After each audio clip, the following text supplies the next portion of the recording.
João, quando foi exilado na ilha de Patmos, ele ouviu a voz do Senhor Jesus Cristo ressurreto, e a sua voz era como o som de muitas águas. Aleluia. O Senhor está falando. Cada gota de água que cai dos céus é sinal da misericórdia, da bondade, da fidelidade do Senhor para com as nossas vidas. O salmista diz: troveja o Deus da glória. Então o Senhor fala, amados, através da natureza que Ele mesmo criou, através da chuva, dos trovões, e nós louvamos a Deus. Mas eu quero compartilhar uma palavra de Deus com os irmãos. Abra sua Bíblia em João capítulo 10, Evangelho de João capítulo 10, versículo 10. É uma mensagem que Deus me deu algumas semanas atrás. E o tema dessa mensagem é cuidado com o ladrão. Diga para o seu irmão da direita e da esquerda: cuidado com o ladrão. Estamos vivendo tempos difíceis. Estamos vivendo tempos de violência, muita violência, como os tempos de Lameque, como os dias de Noé. A Bíblia nos diz que a terra se encheu de violência. E a terra, irmãos, está se enchendo de violência. Essa tragédia de Janaúba, eu não sei os irmãos, mas irmãos, eu chorei muito por causa daquelas crianças de Janaúba. Às vezes a gente vê as tragédias dos nossos dias simplesmente como estatística. Morreram 20, morreram 50. Mas, irmãos, é terrível pensar que um pai, uma mãe deixou uma criança na escola e quando foi buscar o seu filho, ele não estava vivo. Isso tem se repetido sistematicamente no país. Irmãos, há uma conspiração do inferno contra as nossas crianças, contra esta geração que está se levantando no Brasil, eu creio. A tragédia aconteceu em Goiânia na sexta-feira. O adolescente de 14 anos que entrou na sala de aula com uma arma do seu pai ou da sua mãe, não sei, uma .40, e começou a disparar contra os seus coleguinhas e matou 2 dos seus amiguinhos, João Vitor e João Pedro, e parece que tem 4 feridos. Eu fico pensando, amados, se um daqueles Joões, se um daqueles meninos fossem os nossos filhos. Porque nós temos esse costume, né? Essa prática diária no cotidiano de levarmos os nossos filhos na escola, de buscarmos os nossos filhos na escola, e nós temos percebido que a violência está crescendo em todos os lugares, em todos os âmbitos. Estamos vivendo tempos difíceis, e nesse tempo precisamos vigiar e nos guardar. E o texto que nós vamos ler é muito conhecido dos irmãos, João 10, 10. Ele fala justamente sobre a ação do ladrão, sobre a ação de Satanás, que diz assim: o ladrão vem apenas para roubar, matar e destruir. Eu vim para que tenham vida e a tenham plenamente. Vamos falar com Deus. Pai, nós te louvamos, te agradecemos pela tua palavra que é viva, pela tua palavra que é eficaz. Queremos clamar a Deus pelas famílias que estão sofrendo nessa cidade de Viçosa, na região da Zona da Mata, no Vale do Aço, no nosso Brasil, por causa da violência. Quantos pais estão perdendo seus filhos, quantos filhos estão perdendo seus pais. Nós queremos pedir que o Senhor venha consolar, ó Deus, estas famílias, que o Senhor venha ter misericórdia do nosso país, que o Senhor venha ter misericórdia da nossa nação. Meu Deus, que o Senhor venha despertar e avivar a tua igreja, a tua noiva, que o teu reino venha sobre nós, que o teu reino e a tua justiça se estabeleçam nesta nação. Nós clamamos, meu Deus, fale conosco nesta noite, fale ao coração da tua noiva, fale ao coração da tua igreja, que sejamos edificados pelo poder da tua palavra. Nós te pedimos e agradecemos em nome de Jesus. Amém e amém, Senhor. Os irmãos podem se assentar, fiquem à vontade no seu lugar.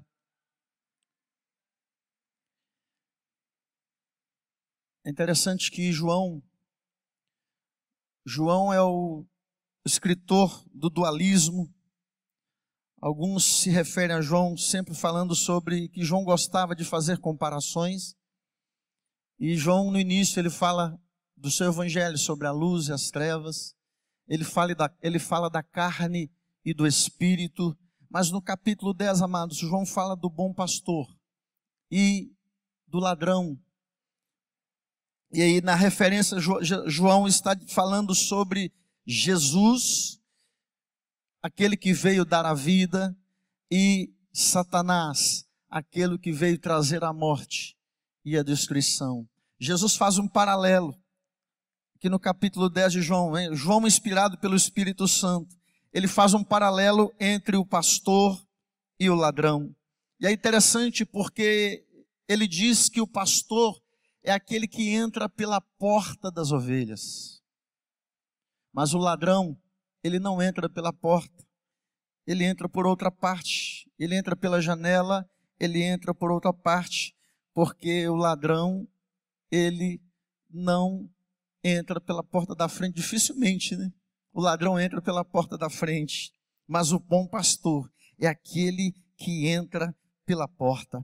Em segundo lugar, ele diz que o pastor, o bom pastor, é aquele que chama as ovelhas para fora do aprisco. Aqui ele está falando da missão da igreja, que embora estejamos na casa do Senhor, nesse aprisco maravilhoso que é a casa de Deus, a nossa missão é fora das portas, é fora do aprisco. Mas o ladrão é diferente. Ele não chama as ovelhas para fora do aprisco, ele chama as ovelhas para si mesmo. Ele traz a ovelha para ele, para si, é diferente. O ladrão, né? Não é o bom pastor, o ladrão. O pastor, amados, é aquele que vai adiante das ovelhas, que vai guiando as ovelhas, orientando as ovelhas. Mas o ladrão é aquele que vai atrás das ovelhas, que persegue as ovelhas, que tem as ovelhas como alvo, como mira, porque a sua função é roubar, matar e destruir. E a última característica apresentada por João no capítulo 10, eu creio que é a mais forte de todas, é que o pastor verdadeiro, o bom pastor, é aquele que dá a sua vida pelas ovelhas. Isso é maravilhoso. No mesmo evangelho de João, Jesus disse que o verdadeiro amigo, Jesus fala assim, capítulo 15, eu não vos chamarei mais de servos, mas de amigos. E ele diz que o verdadeiro amigo é aquele que dá a sua vida pelos amigos. E Jesus, amados, é aquele bom pastor que deu a sua vida por nós, que entregou a sua vida na cruz para nos salvar. Agora, o ladrão não. O ladrão, ele não dá vida por ninguém. Ladrão, a sua missão é tirar a vida das ovelhas. Então, mas nesse paralelo, Jesus fazendo a comparação entre o bom pastor e o ladrão, são muito paradoxais, são antagônicos, as funções são muito distintas e nós não podemos confundir o pastor com o ladrão. E nem o ladrão com o pastor. Porque Jesus diz claramente, amados. Ele fala sobre a forma que o pastor age, mas ele fala também a forma que o ladrão age. E o versículo 10, que nós acabamos de ler com os irmãos, fala justamente da tríplice função ou da tríplice missão de Satanás. Roubar, matar e destruir. E meditando, irmãos, nesse texto, a primeira coisa que o Senhor falou ao meu coração, que eu quero compartilhar com a igreja, que o ladrão só vai conseguir agir na sua vida, na minha vida, nas nossas vidas, se ele conseguir entrar na nossa casa. A grande questão, o grande X da questão é esse. O ladrão só vai conseguir roubar, matar e destruir se ele conseguir entrar na sua casa. Se ele não entrar, como ele vai roubar? Como ele vai matar? E como ele vai destruir? Então, amados, nós como ovelhas do Senhor, como filhos de Deus, como discípulos de Jesus, nós precisamos guardar a nossa casa, precisamos fechar as brechas, porque o ladrão está aí ao nosso derredor, porque o ladrão aqui é a figura de Satanás.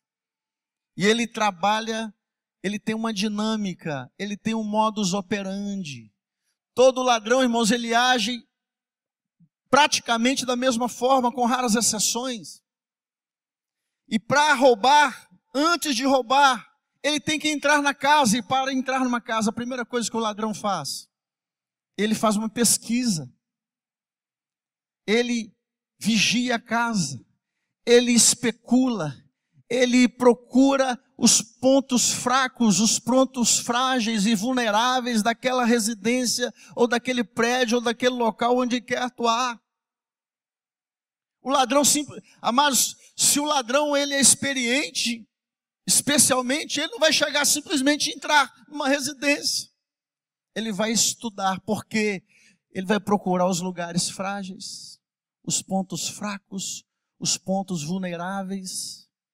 Eu estive falando nesta manhã que no último mês nós fomos roubados 2 vezes lá em Patinga, na Igreja Batista Peniel. Nós temos um projeto social, uma creche que abriga 120 crianças. Temos um seminário que prepara pastores e obreiros, que já funciona há mais de 30 anos. E temos a Igreja Batista Peniel. É um prédio, uma área de 3.230 metros quadrados. Nós estamos no morro, que era uma favela. E desde o tempo que a Igreja Peniel foi plantada naquele morro, Deus tem transformado o morro. Deus tem atuado, mas é um lugar de fácil acesso. E no último mês nós fomos roubados 2 vezes. E para o ladrão entrar, irmãos, quando a gente chega, na quinta-feira passada, agora às 4h40 da manhã, o telefone ligou, de quarta para quinta, 4h40 da manhã, a empresa de segurança, só o alarme tocou aqui, aí eu fui lá para ver. Fui acompanhar o vigilante. E o ladrão tinha entrado por uma janelinha pequena. Só que aquela janela não tinha grade. E pelo que tudo indica, pelas pegadas, era de menor, porque tinha a marca dos pés, os pés bem pequenos. Alguém com certeza apoiou, fez um apoio, porque a janela tem mais ou menos uns 2,5 metros de altura, a altura da janela. Ele passou por aquela janela e teve acesso à área interna. E quando o ladrão entra na casa, aí começa. Ele sonda, ele procura na casa os objetos de valor. Nenhum ladrão, irmãos, entra numa residência para pegar objetos que não têm valor. Eles rodam, eles pesquisam, eles abrem as gavetas, os guarda-roupas, eles procuram os objetos de valor. E o que Deus falou muito forte ao meu coração, amados, porque, igual eu falei com os irmãos, nós temos que guardar para ele não entrar. Porque depois que entra é terrível. Muitos deles pesquisam dias, semanas, meses e até anos para entrar e roubar e atuar. E o diabo não é diferente, irmãos, ele está procurando uma brecha. Ele está procurando um ponto vulnerável.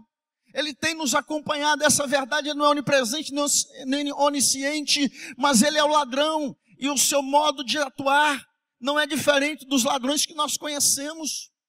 Quando ele entra numa casa, ele não vai querer objetos que não têm valor. Ele vai nas joias, ele vai no talão de cheque, ele vai no cartão de crédito, ele vai onde tem dinheiro.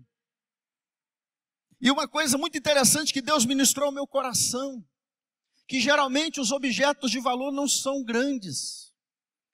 Geralmente os objetos de valor são pequenos.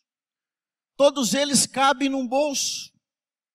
Um cartão de crédito, um talão de cheque, dinheiro, joias, tudo cabe no bolso. São objetos de valor. E o que Deus ministrou muito ao meu coração, amados, é que o ladrão, Satanás, quando ele entra na casa de alguém, ele procura as coisas pequenas, as pequenas virtudes dos homens, mas que têm muito valor. Aqueles princípios que nós aprendemos com os nossos pais. de ética, de moralidade, do certo, do errado, a sinceridade, a idoneidade, a verdade, o senso de justiça, tudo que nós aprendemos, que faz parte do nosso caráter, da nossa personalidade, tudo que nós aprendemos, amados, geralmente essas pequenas virtudes, esses valores que nós temos, estes princípios que nós aprendemos com os nossos pais, que nós aprendemos na casa de Deus, que nós aprendemos com Cristo, são os princípios que o ladrão vai tentar nos surrupiar, nos roubar, nos subtrair. São nessas pequenas coisas. Às vezes a gente pensa que o diabo vai chegar e vai arrebentar tudo, mas não é assim que funciona. Ele vai nas coisas pequenas. Meu pai sempre dizia o seguinte, que o diabo ele vem com um sapato de algodão. O diabo ele entra com um sapato de algodão, sem fazer barulho, sem ser notado. Essa é a habilidade do ladrão. Ele sempre tenta entrar, olhar, buscar uma entrada, um lugar vulnerável, um lugar de facilidade para entrar na residência, mas ele não quer ser notado pela vizinhança, então ele entra com um sapatinho de algodão.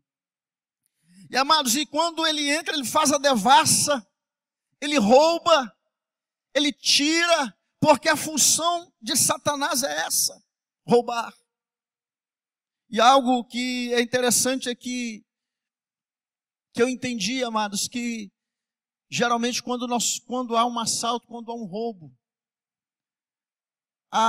o tempo entre a ação do ladrão, o tempo que acontece entre o momento em que a pessoa foi roubada e a descoberta daquele assalto, daquele roubo, é que determina muitas vezes a restituição, a pessoa reaver aquilo que ele perdeu. Porque quanto mais tempo existe entre o assalto e a descoberta daquele assalto, daquele roubo, mais difícil é para a pessoa reaver, para a pessoa readquirir, para a pessoa ter de volta o que ele perdeu. Quanto mais tempo passa, é isso que acontece. Quando nós fomos roubados agora na semana passada, a menina da empresa de vigilância, ela disse, olha, faça a ocorrência, liga para a polícia, porque quanto mais rápido eles souberem, eles forem notificados, mais fácil vai ser para tentar recuperar o que se perdeu. E muitas vezes, amados, o inimigo entra e a pessoa passa meses e anos perdendo coisas, virtudes, perdendo às vezes a saúde, perdendo a alegria da salvação, porque a ação do ladrão é assim. Quanto mais tempo existir entre a perda e o conhecimento daquele ato, daquela ação, mais difícil vai ser da pessoa ser restituída. E amados, e pensando nisso,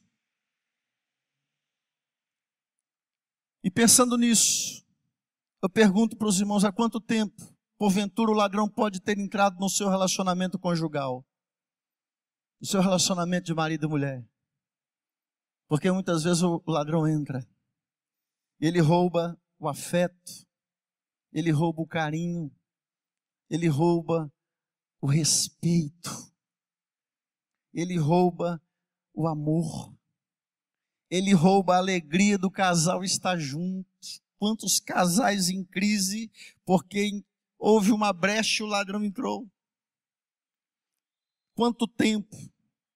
Porventura o ladrão pode ter entrado na sua vida, jovem, adolescente, e ter roubado a sua pureza, a sua santidade, a sua motivação e alegria em fazer a obra de Deus, em evangelizar, em usar os seus dons, os seus talentos para o Senhor. Há quanto tempo o ladrão pode ter entrado na sua vida financeira, nos seus negócios? É isso que ele faz, irmãos. E ter roubado a sua generosidade, a sua liberalidade, a sua misericórdia, compaixão.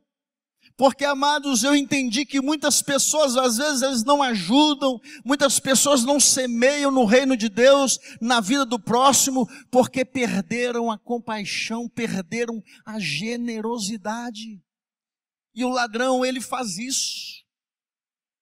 Ele atua, ele faz de tudo para nos roubar, nos extorquir, e muitas vezes, sutilmente, ele vai nos mudando, nos transformando, infelizmente de mal a pior, porque assim é a vida de alguém que é roubado nas coisas de valor. Amados, eu não sei o que você pode ter perdido ao longo do tempo. Às vezes o ladrão entra na saúde, na área da saúde. Estivemos conversando com o irmão Eustáquio, o pai do Moisés, ali almoçando com ele ontem. E estávamos falando sobre as pessoas, muitas pessoas enfermas. Amados, muitas pessoas estão enfermas porque em um dado momento entrou um espírito de enfermidade. E às vezes a pessoa está sofrendo. Às vezes o ladrão está minando, está roubando a saúde das pessoas. Pouco a pouco, como aquela mulher do fluxo de sangue, que há 12 anos padecia daquela enfermidade, e ela tinha gastado tudo com os médicos, ela estava numa situação financeira difícil, e cada dia ela ia indo de mal a pior, porque o ladrão entrou na vida daquela mulher. E Satanás, amados, a sua função é essa: em primeiro lugar, roubar. Mas para roubar ele tem que entrar na casa, entende? Nós precisamos vigiar e nos guardar. Mas eu quero ter uma boa notícia para você, que de repente, em algum dado momento da sua caminhada, você foi roubado. De repente, enquanto eu estou falando aqui, o Espírito de Deus está ministrando ao seu coração de algo que foi te tirado.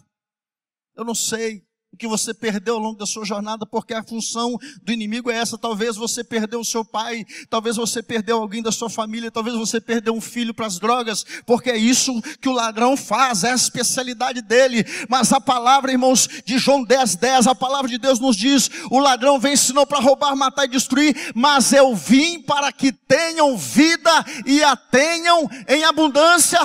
Aleluia! Não importa. Aleluia, toda honra, toda glória pertence ao Senhor. Não importa se você em algum momento, algum dado momento você foi roubado, mas eu quero dizer para você hoje, nesta noite, você não vai discar os 190 não. Você vai clamar pelo bom pastor, aquele que dá vida e vida em abundância.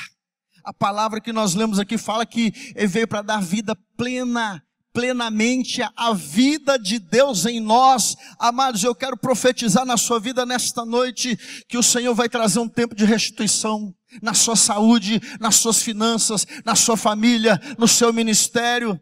Aleluia! Porque a função do ladrão é roubar, mas a função do bom pastor é restituir. Aleluia! O nosso Deus é o Deus da restituição. A palavra de Joel é interessante porque ele fala de uma praga, de algo que viria, uma praga de gafanhotos que destruiria o gafanhoto, a lagarta, a locusta, o pulgão. Cada praga atua em uma área da planta, está lá em Joel. Mas depois o Senhor promete, irmãos, fala daquele momento de escassez, que veio uma nuvem de gafanhoto, uma praga terrível, e acabou com a lavoura e consumiu tudo.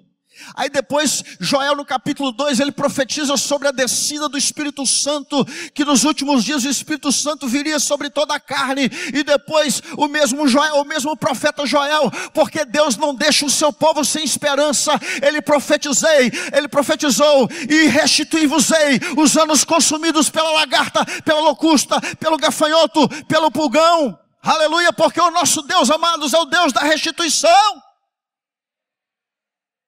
Quem sabe você perdeu o seu emprego, eu quero profetizar sobre a sua vida, que o seu emprego vai ser restituído, que o Senhor vai abrir uma outra porta, porque o nosso Deus, Jesus é a chave de Davi, que abre e ninguém fecha, que fecha e ninguém abre. Em segundo lugar, a segunda função do ladrão é matar.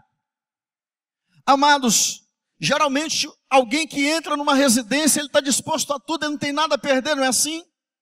Geralmente os assaltantes, eles entram armados e eles estão dispostos a matar, eles estão dispostos a morrer, mas a função do ladrão é esta. E quando O texto está nos falando de morte que o ladrão veio para matar. Amados, não é simplesmente a morte física. Não é simplesmente a morte física, a morte do corpo. Mas em primeiro lugar, amados, o ladrão vem para matar a nossa vida espiritual. Porque ele sabe que ele já está condenado. Não há solução mais para Satanás. Ele vai ser lançado no inferno e depois, juntamente com os seus anjos e com aqueles que o seguirem, lá no final, na escatologia, na guerra de Gog e Magog, lá no final do Apocalipse, na consumação de todas as coisas, e depois aquele inferno vai ser lançado no Tártaro, no lago de fogo, que é a segunda morte, conforme a Bíblia Sagrada. Nós sabemos que para o ladrão não tem mais jeito, amados, e sabendo que não tem mais jeito, e que o tempo que lhe resta é pequeno, ele está trabalhando para destruir a sua vida espiritual, a minha vida com Deus, porque na verdade ele quer nos levar para o inferno, irmãos. A função do inimigo é tirar, desviar as pessoas de Cristo, é desviar as pessoas de Deus. Por isso que Satanás tem um desejo muito grande de ser adorado, de ser ovacionado. Ele tem. Na última tentação a Cristo, ele disse: te darei todos os reinos da terra se prostrado me adorares. Foi isso que ele disse para Jesus. Que camarada ousado. Ele sabia que ele estava falando com o Criador. Ele sabia que ele estava falando com o verbo de Deus, aquele que criou todas as coisas, conforme João descreve no capítulo 1. No princípio era o verbo estava com Deus, o verbo era Deus, todas as coisas foram feitas por ele, e sem ele nada do que foi feito se fez. Satanás é abusado, irmãos. Ele estava falando com aquele que o havia criado, ele estava tentando tirar Jesus do propósito, do foco. E é isso que ele vai trabalhar para fazer comigo e com você.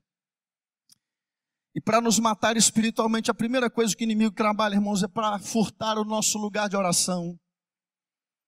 É para destruir a sua vida de oração, a sua vida com Deus. Eu não sei como está a sua vida devocional, o tempo que você tem dedicado ao Senhor diariamente. Nós estamos vivendo no tempo que as pessoas não têm tempo para as coisas mais importantes. E não tem como nós sermos discípulos de Jesus se nós não tivermos um tempo com Ele. E o tempo com Jesus é esse tempo da porta fechada, lá de Mateus capítulo 6. Quando fores orar, fecha a porta do seu quarto e fale em oculto com o vosso Pai Celestial, que Ele vos recompensará. Essa intimidade, esse tempo com o Senhor, amados, é o que o inimigo, é o que o ladrão quer roubar. Ele quer tirar, sabe por quê, irmãos? A primeira coisa que o inimigo tenta fazer numa igreja, para destruir uma igreja, é minar as bases de oração da igreja. Por isso é muito difícil levantar ministério de intercessão. Por isso é muito difícil, às vezes, fazer uma vigília de oração. Nós louvamos a Deus que a Comunidade Batista da Paz é uma igreja que ora, que intercede, e eu creio que é por isso que o Senhor tem abençoado este ministério. Glória a Deus por isso, mas eu quero falar sobre a sua vida devocional, sua vida com Deus. Não deixe o ladrão roubar, furtar o seu tempo com Cristo. Porque a nossa vida pública, ela depende da nossa vida em privado com Ele. Às vezes a gente vê, irmãos, Jesus fazendo coisas tremendas. Quando Jesus chega lá em João 11 e ressuscita Lázaro. Oh, maravilha, glória a Deus. A gente vê Elias lá desafiando os profetas de Baal e fogo descendo dos céus. Mas, irmãos, aquilo é resultado de uma vida com Deus, de intimidade. É um relacionamento íntimo e pessoal com o Senhor. Porque quando Jesus chega diante do túmulo de Lázaro, ele faz uma oração ao Pai. Pai, muito obrigado porque Tu me ouviste. O Pai já tinha falado com ele que Lázaro ia sair daquela sepultura, irmãos. Porque ele tinha pedido ao Pai. E o Pai falou: está liberado. Porque o nosso Deus é tremendo, é maravilhoso. Mas, irmãos, cuidado. Não deixe o inimigo minar a sua vida de oração. Já é comprovado que as células que mais crescem são de líderes que oram, que intercedem, que pagam preço por seus discípulos. Isso já é comprovado. O livro lá do Comiskey, Joel Comiskey, sobre a igreja em células, o Dr. Combs, que fez uma pesquisa nas maiores igrejas do mundo, e ele descobriu que as células que mais crescem é quando os líderes buscam mais. Porque, irmãos, a Coreia do Sul, a igreja de Seul, lá do pastor Yong-Shu, ela cresceu daquela forma, porque a igreja começou a orar, e o pastor teve até que fazer os irmãos parar um pouco, porque ele estava orando incessantemente, dias, semanas, meses. A igreja de Seul é uma igreja que ora. Um amigo meu, pastor, esteve lá, ele ficou abismado. Eu já compartilhei isso aqui, que ele estava conversando com um motorista da igreja de Seul, e o motorista perguntou para ele quantas horas ele orava por dia, e o pastor disse: eu oro na média de 1 a 2 horas. E o motorista lá da igreja do Yong-Shu falou: aqui você não servia nem para motorista, porque eu oro 4 horas por dia. Isso é sério, irmãos. Como o inimigo vai destruir, vai nos matar espiritualmente, em primeiro lugar, quando ele consegue destruir a sua vida de oração. Em segundo lugar, quando ele consegue tirar o prazer em você ler e estudar a palavra de Deus. Cada vez mais, amados, tem crescido o número de irmãos que estão bebendo muitas informações na internet. Nós estamos vivendo na era da comunicação, e às vezes as pessoas acham mais fácil pegar coisa pronta, aí vai lá na internet e pega de um, e pega do outro, e pega do outro, e pega do outro, mas a pessoa nunca leu a Bíblia toda. Irmãos, não abra mão da palavra de Deus, porque uma das promessas de Deus é o seguinte, amados. Está lá em Jeremias capítulo 31, versículo 31, 32 e 33. O Senhor diz: eis que farei uma aliança com a casa de Israel, com a casa de Judá, não como a aliança que eu fiz com seus pais, que quebraram esta aliança. Mas ele diz: chegará o dia que escreverei a minha lei, não em tábuas de pedra, de madeira, mas colocarei a minha lei em vossos corações. Aleluia. E será necessário de que ninguém ensine a ninguém, porque do maior ao menor todos me conhecerão, diz o Senhor. Leia a Bíblia. Não troque a Bíblia por literatura nenhuma. Bíblia comentada, Bíblia de Jerusalém, Bíblia pentecostal, Bíblia Vida Nova, Bíblia messiânica, é muito bom, irmãos. Mas aquele comentário que tem ali no rodapé não é inspirado. A palavra de Deus é o que está acima do rodapé. Às vezes a gente vive muito dos comentários, mas leia a palavra e deixa o Espírito Santo falar com você. Porque Ele é o autor das Escrituras. E Ele habita dentro de você. Você já pensou nisso? Olha, Ele inspirou 40 homens em 15 séculos para escrever este livro. E este mesmo Espírito Santo que usou esses 40 homens em 15 séculos é o Espírito Santo que habita em nós. Aleluia! Então não tem nenhum texto neste livro que você não possa entender. Não tem nenhum texto. Geralmente, irmãos, as maiores pregações, os maiores estudos bíblicos vêm de um momento de devocional e de intimidade com Deus, na leitura da palavra. E o inimigo, ele tenta roubar, irmãos, esse prazer do crente em ler, esse tempo necessário que nós temos que ter com a palavra. Isso é importante. Quando eu leio o Salmo 119, eu fico pensando, eu falo: meu Deus, eu preciso ter esse amor que o salmista tinha pela tua lei, pelos teus preceitos, pela tua palavra. Esse amor. E a palavra de Deus é tremenda, porque é o único instrumento que Deus coloca na sua mão para você vencer o diabo, o ladrão. Você pode orar, você pode jejuar, mas sem palavra de Deus ninguém vence o diabo. O inimigo é vencido pela palavra de Deus. Amém? Foi assim que Jesus venceu Satanás na tentação. E é assim que você vai vencer o inimigo. Porque quando ele vier contra a sua vida, às vezes ele vai tentar usar a palavra, mas o Espírito Santo que te inspira, que te ilumina, ele vai trazer a sua memória e você vai liberar a palavra naquele momento e vai repreender o adversário no nome de Jesus. Aleluia! Então, amados, se o inimigo, porventura, está tentando destruir a sua vida espiritual, você já perdeu o prazer de orar? Você já perdeu o prazer de ler a Bíblia? Se a sua vida espiritual se resume só aos cultos de domingo, a reunião de célula, é muito pouco. É muito pouco. Se a sua vida com Deus se resume às reuniões da igreja, é muito bom. Estar reunido com os irmãos é bom, é agradável, é suave. O Espírito de Deus atua, é tremendo, é maravilhoso. Mas a nossa vida não pode se resumir às nossas reuniões eclesiásticas. A nossa vida com Deus, ela tem que extrapolar, irmãos, as paredes do templo. Nós precisamos viver Jesus de segunda a segunda, viver o Evangelho de segunda a segunda. E é isso que o inimigo tem feito para destruir, para matar a vida de muitos cristãos.